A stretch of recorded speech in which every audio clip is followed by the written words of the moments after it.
me choke you down just like a pill.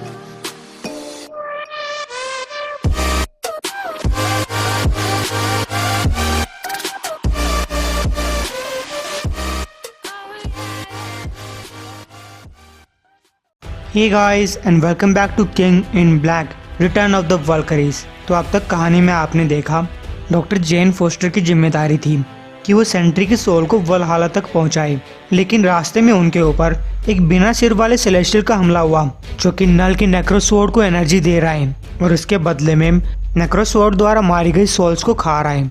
लेकिन एक warrior उसके चंगुल से आज़ाद होने में कामयाब हो गई, एक बहुत ही पुरानी वल्करी। उसने जेन फोस्टर की बाहर निकलने में मदद की, लेकिन उस सेलेस्टियल ने सेंट्री की सोल को कैद कर लिया। अब जब ये वल्करी अपना पुराना हथियार ढूंढने में लगी हुई है जो कि है यान बियॉन, यहाँ अर्थ पे जेन फोस्टर, डैनी मूनस्टार और हेल्डिगार्डे के साथ मिलकर नल का उस सेलेस्टियल के साथ कनेक्शन तोड़ने की कोशिश कर रहे हैं। उसके लिए वो एक पुराने रीति रिवाज का यूज करते हैं। उन्होंने एक सुनहरा सुई धागा लेकर रियलिटी के फैब्रिक को बुना है और इससे वो उम्मीद कर रहे हैं कि सेलेस्टियल का नल के साथ कनेक्शन टूट जाएगा, लेकिन सिम्बियोट्स ने हेल्डिगार्डे के ऊपर कंट्रोल कर लिया। ये रिचुअल सिर्फ आधा ही पूरा हुआ है और टाइम खत्म हो रहा है। इस टाइम पे वल्करीज रियलिटी के फैब्रिक को बुन रही हैं, वो भी जिंदगी और मौत के बीचों बीच। ये काम सिर्फ वल्करीज ही कर सकती हैं। जैसे जैसे ये सुई सच्चाई और इटर्निटी को भेद रही है, वैसे वैसे हमारी बहनें तड़प रही हैं। तुम जानते हो कि उन्हें क्या दिखाई देता है, तुम उनके दर्द को पहचानते हो। उनका धागा खून से नहीं बल्कि रोशनी से बना है। ये नल की नेक्रोसवॉर्ड और उस बिना सिर वाले सेलेस्टियल के कनेक्शन को काट देगा। ये नल से वो पावर छीन लेगा जो कि नल को नहीं पता था कि उसके पास थी, और जैसे ही ये कनेक्शन टूट जाएगा वो सेलेस्टियल कमजोर पड़ जाएगा। ये संदेश वलहल्ला के अंदर बर्नहाइल्ड अपनी बाकी सारी वल्करी बहनों को दे रही है। अगर वो सफल हो जाते हैं तब उस सेलेस्टियल को हराया जा सकता है और इसीलिए किंग इन ब्लैक को भी हराया जा सकता है। हमने इस सेलेस्टियल का शिकार किया है, हम इसे लड़कर हारे भी हैं। अब हमारे पास चीजें सही करने का टाइम है।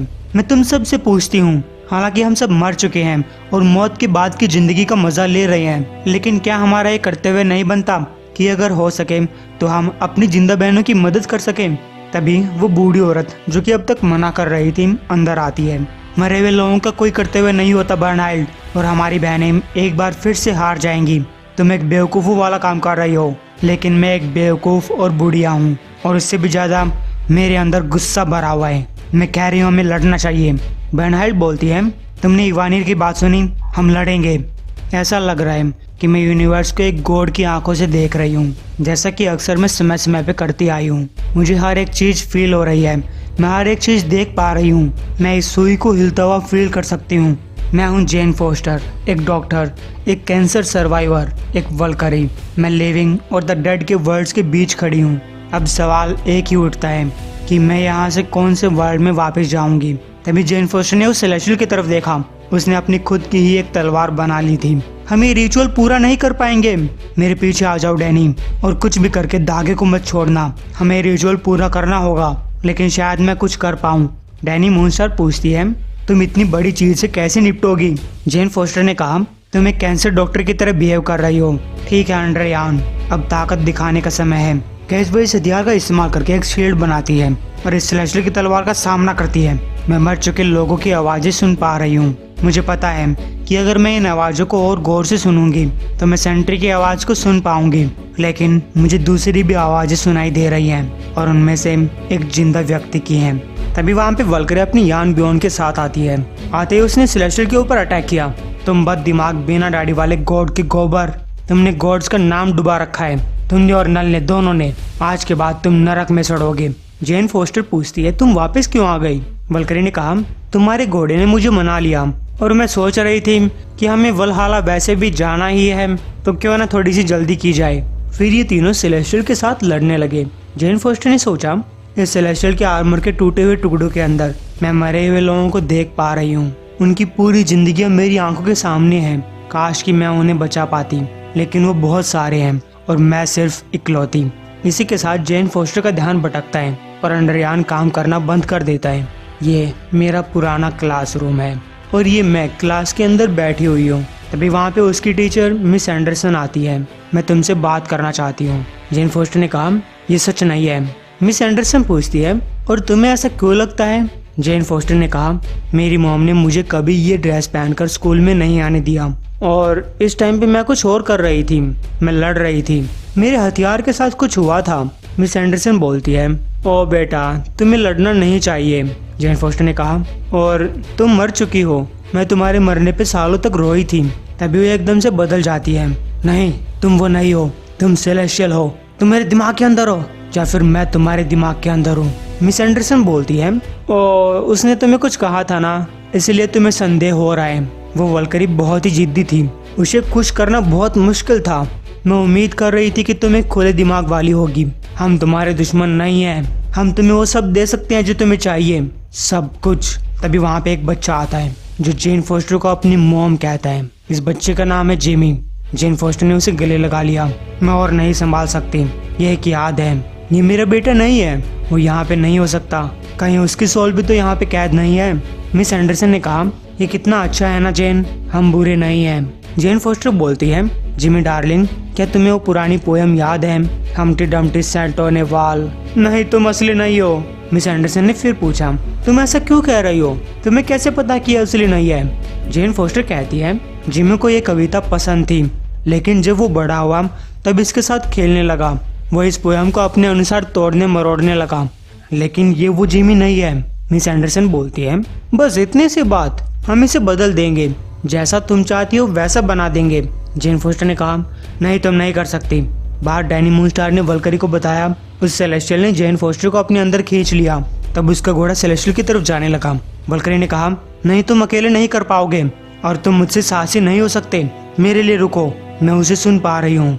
लेकिन तभी वल्करी को एक और आवाज सुनाई दी, रुको, क्या ये याला होन की आवाज है? इधर मिस एंडरसन जेन फोस्टर से कह रही है, तुम ऐसा ही चाहती थी ना? जेन फोस्टर ने कहा, जानती हो 2 आफ्टर लाइफ होती हैं, एक कि तुम्हारी सोल के साथ क्या होता है और दूसरी वो लोग जीते हैं जिन्हें तुम छोड़कर चले जाते हो, वो लोग जो तुम्हें याद करते हैं, जो तुम्हारी यादें अपने पास रखते हैं और बदल जाते हैं क्योंकि वो तुम्हें जानते थे, जो हार मानने के बाद तुम्हारी मौत को सही ठहराने लगते हैं, फिर चाहे वो कितनी गलत क्यों ना हो। मुझे अपने बेटे जिमी की एक आवाज़ नहीं चाहिए, मैं उसे जिंदा देखना चाहती हूँ, मैं उसके लिए एक ज़िंदगी चाहती हूँ, अपने लिए नहीं बल्कि उसके लिए, और कोई भी मुझे वो नहीं दे सकता, यहाँ तक कि तुम भी नहीं। अब तक बाकी सारी वल्करीज भी सेलेस्टियल के साथ लड़ने के लिए पहुँच जाती हैं। बर्नाल्ड बोलती है, मैं देख सकती हूँ कि नल के साथ कनेक्शन अभी भी नहीं टूटा है। और डैनी मूनस्टार, क्या तुमने अभी भी इन धागों को अपने हाथों में पकड़ा हुआ है? मूनस्टार बोलती है, इससे पहले कि हम वो रिचुअल खत्म कर पाते उस सेलेस्टियल ने हमारे ऊपर हमला कर दिया और मुझे लगता है कि मेरे ऊपर ये धागे अच्छे लगते हैं। बर्नाइल ने कहा, ठीक है, ये धागा मुझे दो, हम इसे मिलकर खत्म करेंगे। जबकि वल्करी इवानिर को बोलती है, जेन फोस्टर अंदर फंसी हुई है, हमें उसे बाहर निकालना होगा। इवानिर ने कहा, तब तो तुम्हें जल्दी करनी होगी लड़की। अंदर जेन फोस्टर को महसूस हो रहा है कि बाहर कुछ तो हो रहा है, ये सेलेस्टियल मेरे साथ जल्दबाजी करना चाहता है, ये बहुत उतावला सा लग रहा है। सेलेस्टियल ने कहा, तुम दूसरी चीजें भी बनाती हो, हम तुम्हें पावर दे सकते हैं, नॉलेज दे सकते हैं, ताकत दे सकते हैं, वो चीजें दे सकते हैं जिससे तुम बेहतर यूनिवर्स बना सको, तुम फिर से एक गॉड बन सकती हो। हमारे पास सब कुछ है, हम इतने सारे हैं, लेकिन हमारे पास सिर्फ एक चीज की कमी है, लाइफ की। अगर तुम हमारे साथ मिल जाती हो, अगर तुम हमें जिंदगी देती हो, हम कुछ भी कर सकते हैं, हम कुछ भी बन सकते हैं। फिर जेन फोस्टर के सामने सेंट्री को लाया जाता है। क्या तुम समझ सकती हो जेन, हम नल को हरा सकते हैं, हमारे पास अरबों की ताकत है, उसकी हाइव हमें नहीं हरा सकती। जेन फोस्टर ने कहा, मिडगार्ड को बचाने के लिए मैं खुशी के साथ तुम्हें अपनी जिंदगी दे सकती हूँ, लेकिन इस तरीके से नहीं, तुम्हें अभी यह सब रोकना होगा, तुम्हें बाकी सोल्स को जाने देना होगा। बाहर बाकी वल्करी वो रिचुअल परफॉर्म करने में लगी हुई है। एक आखिरी बार हम एग्जिस्टेंस को छेद देंगे। तो जैसे जैसे वल्करीज उस धागे को खींच रही हैं, नल को भी इस नुकसान के बारे में फील होता है। वो शपथ लेता है कि गॉड्स को इसकी कीमत चुकानी पड़ेगी। हिल्डेगार्ड को भी ये सब फील होता है क्योंकि उसके आसपास का सिम्बियोट टूटने लगा है और उसकी ताकत बाकी वल्करी के साथ मिल जाती है। इसके साथ ही कनेक्शन तोड़ दिया गया। वल्करी अपनी कुल्हाड़ी यान ब्योन से सेलेस्टियल का आर्मर तोड़ने लगती है। मैं एक सेलेस्टियल के अंदर कैद थी, जबकि मेरे हथियार को एक सेलेस्टियल को मारने के लिए तैयार किया जा रहा था। किस्मत बड़ी कुत्ती चीज होती है, और मैं भी। उसने अंदर मौजूद जेन फोस्टर से कहा, वल्हला की आर्मी यहाँ पे आ गई है, तुम्हें यहाँ से बाहर निकलना होगा इससे पहले कि इसके टुकड़े टुकड़े हो जाएं। जबकि जेन फोस्टर सेलेस्टियल से बात करने में लगी हुई है। तुम इससे बचकर नहीं जा सकते, तुम्हें कैदियों को छोड़ना होगा, उन्हें वल्हला की तरफ जाने देना होगा। सेलेस्टियल पूछता है, क्यों? आखिर मैं उन्हें क्यों छोड़ूंगा? वल्करी ने कहा, क्योंकि इससे ये पता चलेगा कि तुम आगे कहाँ जाओगे। सेलेस्टियल बोलता है, लेकिन तुमने भी तो अभी तक नहीं छोड़ा। वल्करी ने अपने बेटे की तरफ देखते हुए कहा, मैं छोड़ चुकी हूँ, मैं अपने खुद के तरीके से उसे छोड़ चुकी हूँ। मुझे अपने बेटे की याद आती है, लेकिन मैं दिल से ये बात जानती हूँ कि मेरे बेटे को वापस नहीं लाया जा सकता। अब तुम भी इन सब को जाने दो। तो गए सेलेस्टियल उन सभी सोल्स को जाने देता है। यह है अंत और एक शुरुआत द नेक्स्ट की। जिंदा लोगों के पास इस चीज के लिए कोई शब्द नहीं है। टुकड़ों की इस धुंध में वल्करीज को कई सारी कहानियां सुनाई दे रही हैं। तब अल्टा की सोल उस वल्करी के पास आई। वो दोनों आपस में कुछ पुरानी बातें करने लगते हैं। फिर वल्करी बोलती है, वो मेरी लाइफ का सबसे बेहतरीन दिन था, लेकिन फिर अगले दिन और उसके अगले दिन, इससे आगे वल्करी नहीं बोल पाती। वहीं सेंट्री की सोल जेन फोस्टर के पास आती है। दुखी मत हो जेन, वल्करी ने कहा, लेकिन मैं दुखी हूँ। मुझे तुम्हारी सोल को प्रोटेक्ट करना था। क्या अंदर वो सच में तुम ही थे? क्या तुम्हें याद है तुमने क्या बोला था? सेंट्री ने कहा, मुझे याद है, ये मेरा एक हिस्सा था, लेकिन अब मैं मुश्किल ही इसे सुन पा रहा हूँ। आखिरकार मुझे फिर से पूरा महसूस हो रहा है। मैं चलने के लिए तैयार हूँ। इवानिर बर्नहाइड से बोलती है, कोई बात नहीं, मुझे एक आखिरी लड़ाई लड़नी थी। जेन फोस्टर ने पूछा, वो कहाँ जाएंगे? बर्नहाइड ने कहा, सेलेस्टियल वहाँ पे जाएगा जहाँ पे सेलेस्टियल्स की सोल जाती है। जहाँ तक हमारे लोगों की बात है, हम उन्हें वल्हला तक लेकर जाएंगे। फिर वल्करी पूछती है, हमने अंदर तुम्हारी बात सुनी थी, वो लड़का कौन था?